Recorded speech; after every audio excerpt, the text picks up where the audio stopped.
There we go. Rabbi Gross. Ah, 10 weeks in. 10 weeks into what? 10 weeks into the wilderness of COVID. It's Oh, crazy. it is crazy.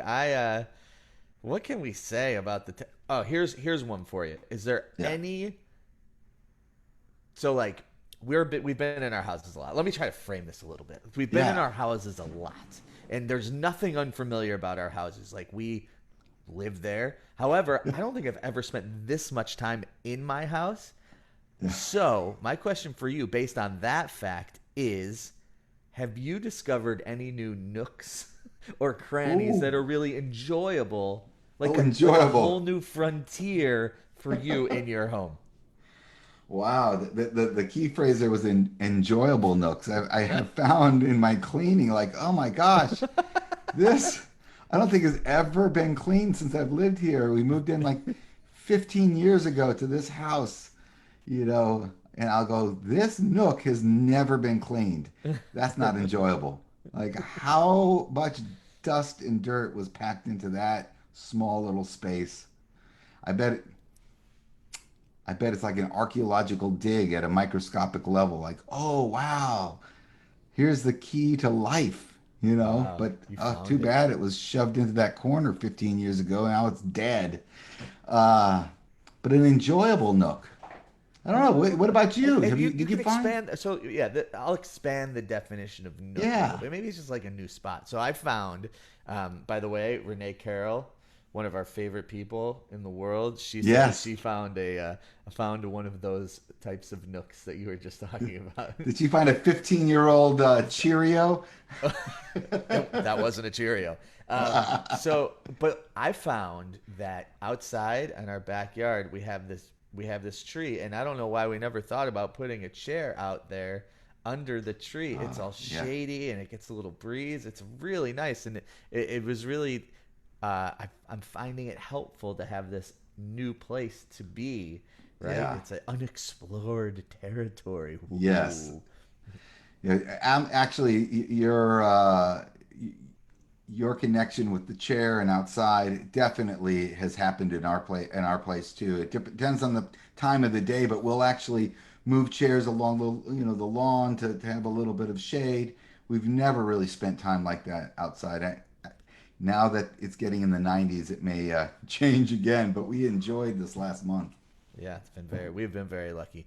So Rabbi Gross, Rabbi Gross, Mm. what's shaking today? What's cooking here on Live at 5? Well, I thought that we could just explore a little bit about the fact that our Torah is opening a new book. Maybe like our state is opening up a new phase.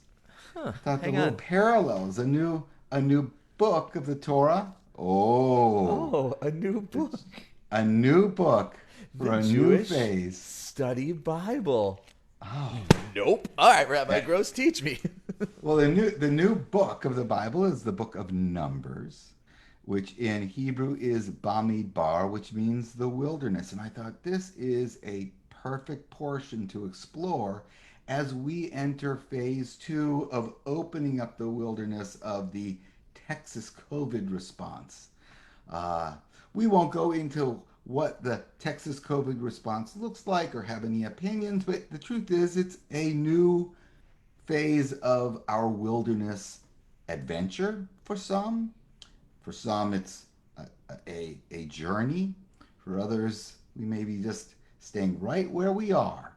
But whatever it may be, the book of Numbers invites us into the wilderness of our ancestors.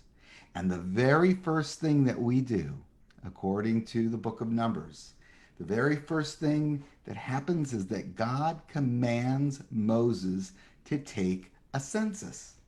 And I thought to myself, well, we have a census going on right now in the United States. So this is a perfect launching pad for us to have alive at 5.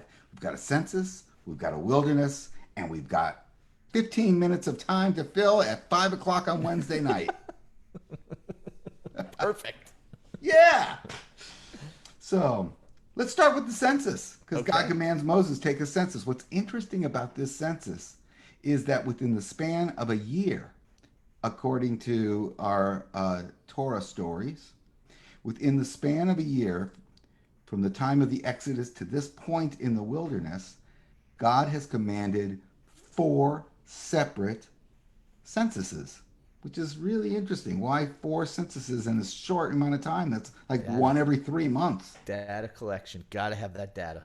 Got to have the data. Absolutely. Even then, they needed the data. So, what was the first one? The first census was taken when the Israelites left Egypt. The second census was after the sin of the golden calf. The third census was to stop a plague. Kind of feels like that right now. And the fourth census is this one at the beginning of the book of Numbers where God commands Moses to count the Israelites. And our sages said, well, why would God have to count the Jews so many times? It's not like we're this reckless, abandoned people like running all over the place like toddlers. We don't move fast. We don't move fast. We're slow. We might get lost. My Maybe it was a feet concern hurt. for us getting lost in the Oh, wilderness. Like it my was just make feet sure that hurt. oh, God. But the sages said, well, the act of counting is like an act of love that God is demonstrating or expressing through Moses the need to demonstrate love through making sure that everyone is accounted for, that everyone counts in our community. That's a really, really beautiful idea. We'll talk a little bit more about the way that that takes place, but I think we just kind of ponder that for a moment right now. This data of everyone counts is so critical as we kind of enter this new wilderness in phase two. Because if you're only thinking about yourself, you're the only one that counts. But if you are thinking about others and everyone in your neighborhood and everyone at the grocery store and everyone who you might be seeing at the synagogue when we finally open up, whatever it may be, if we are thinking about others and say they count too, then we can take the precautions that are needed to make the wilderness journey one that's safe and healthy and going in the right direction. So I thought that was a really important way to kind of explore this idea that we're entering a new phase, a new wilderness, and if we just keep be mindful of everyone counting, it can be very important.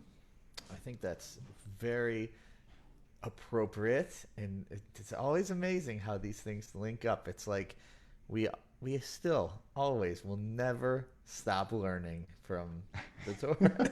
I mean, Well, it's just the thing, you know. It's crazy. It's it's amazing. so true. Well, I always love how our stories of the past are not archaic. I mean, they were told long ago, 5,000 years ago, but they're not archaic. They're as relevant today as they were then Applicable. because Hmm. we're still a human species. It was just, just different circumstances, a different wilderness, if you will. But here's what's really interesting about here. Look, listen to this. Wait, there's more. What could it Yeah. be? Yeah. The way God tells Moses to count the people is kind of different. And that is intriguing as well. God uses the phrase Se'u et Rosh, lift up the head of every individual that you are counting.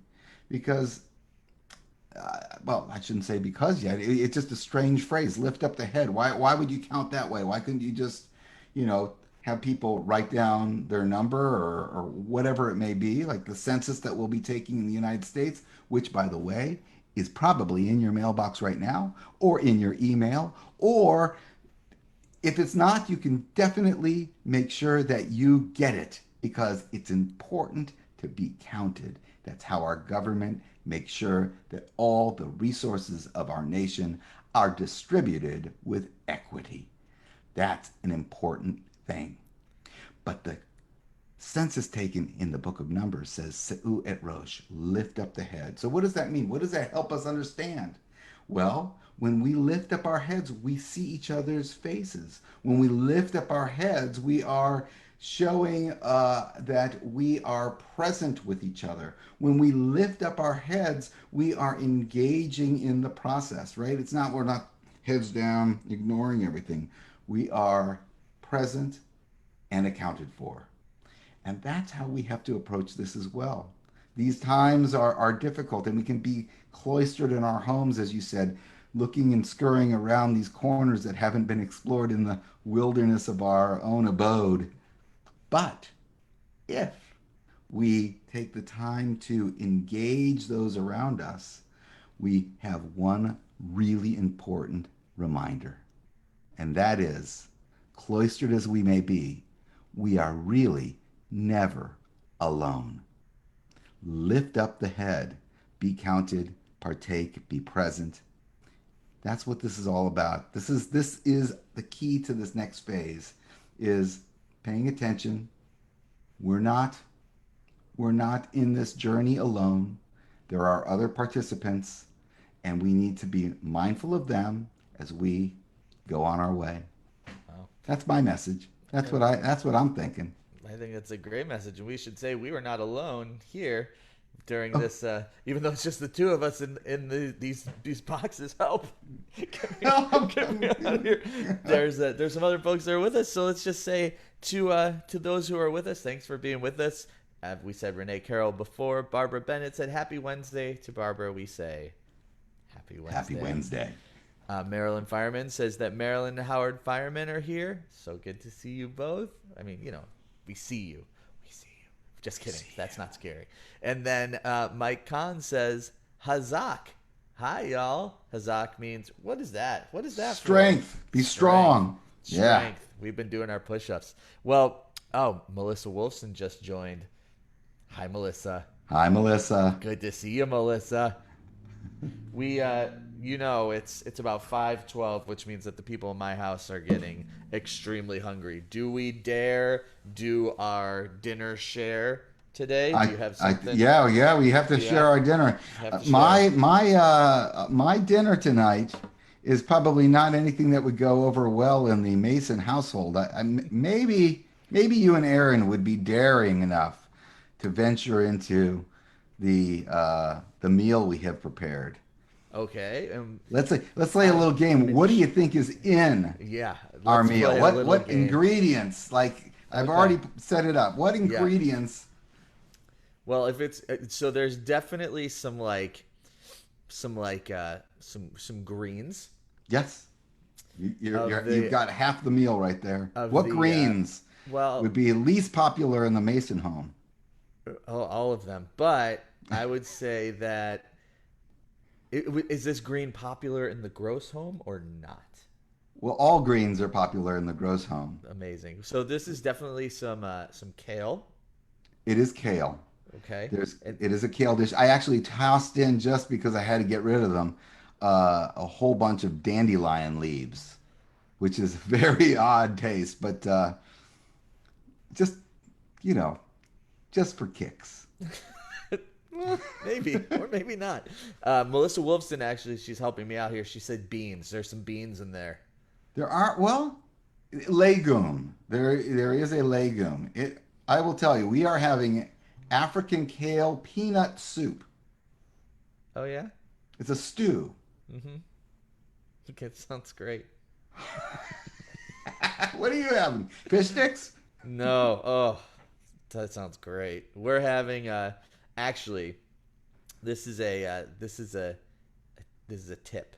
The HEB pre-marinated fajita chicken Oh, is yeah, I've had that. outstanding. So Yeah, that is. I mean, the West African peanut soup sounds kind of awesome. It sounds great. We're having, and peanuts are a legume. I get it. I see now. Now I understand. We're having it's fajita night, so we're having some. I'm gonna go grill up some chicken, and we got some beans going and some rice going, and it's gonna be very, very tasty. Mike Kahn says he had that last night. Do you think he's talking about the peanut soup or Fajitas. I think he had fajitas last night. Did the boards go wild on the announcement of the dandelion leaves? the Anybody? Dandelion well, leaves? no, Anyone? no. No. Margie Cohen said Brussels sprouts. That's pretty close, but people seem to like enjoy Brussels sprouts, right? Like Yeah. that's not totally. But dandelion leaves, where do you get them? Who Like knows? And this stuff left. just shows up. They show up in a box, and I'm like, what do I do with this? Okay. Yeah, I like, was gonna okay, say all right. it's like, oh, here's leftover flower parts. The leftover flower parts market. Oh, I'll just delish. say that we tried to feed them to our tortoise, and the tortoise didn't even eat it. So I don't know. Well, when the tortoise won't eat it, maybe Aiden and Simon will. You never know. All right, so we're gonna do the blessing for washing our hands. Baruch atah Adonai, Eloheinu melech haolam, asher kidshanu b'mitzvotav v'tzivanu al netilat yadayim. Wash your hands. Rabbi Gross, would you please be so kind as to lead us in the motzi? Baruch atah Adonai Eloheinu melech haolam hamotzi lechem min haaretz. Amen. B'te'avon, hearty appetite. Hearty appetite. Thank you for joining me, Rabbi Gross, for Live at 5. Thanks to everyone who joined us via Facebook Live. So nice to see all of you. Of course, so much virtual programming that we're doing via our HCRJ Facebook and our HCRJ website. So make sure you go to hcrj.org, virtual programs, to see everything that's happening. Friday, we'll have our Sharing Shabbat email. Friday, we'll have Shabbat Shigaon. Tomorrow night, there's Musical Jeopardy. Yeah, musical Jeopardy. That should be kind of fun. Yeah, You're good at that. You know who the reigning, defending, undisputed champion of the world of Musical Jeopardy is? You This are. guy. Yeah. So there's lots and lots going on. Make sure you keep up with it. We should also say, since we have some folks here, annual meetings coming up on May 31st, and we're having absentee ballots. So if you need an absentee ballot for the HCRJ annual meeting, go to hcrj.org. Su'et Rosh, lift up your heads.